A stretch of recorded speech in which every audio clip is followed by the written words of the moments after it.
I'm not going to say it this time, but I would like to read Isaiah 53, which basically tells about the Son of God coming to earth as Jesus of Nazareth.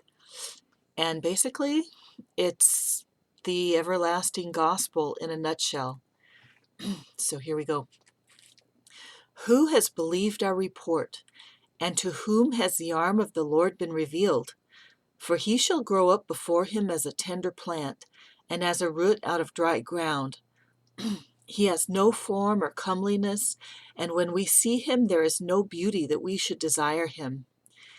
He is despised and rejected of men, a man of sorrows and acquainted with grief. And we hid as it were our faces from him.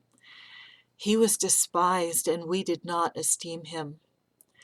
Surely he has borne our griefs and carried our sorrows, yet we esteemed him stricken, smitten of God, and afflicted.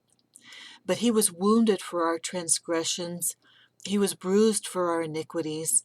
The chastisement for our peace was upon him, and by his stripes we are healed. All we like sheep have gone astray. We have turned every one to his own way, and the Lord has laid on him the iniquity of us all. He was oppressed and he was afflicted, yet he opened not his mouth. He was led as a lamb to the slaughter, and as a sheep before its shearers is silent, so he opened not his mouth.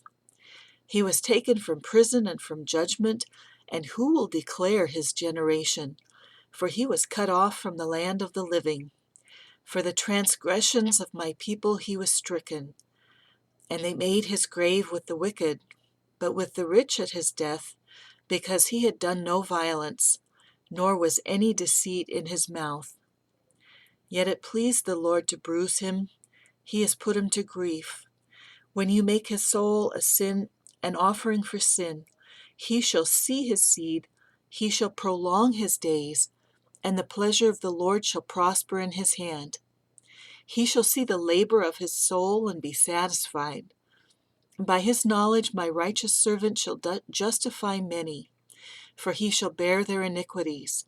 Therefore I will divide him a portion with the great, and he shall divide the spoil with the strong, because he poured out his soul unto death, and he was numbered with the transgressors, and he bore the sin of many, and made intercession for the transgressors.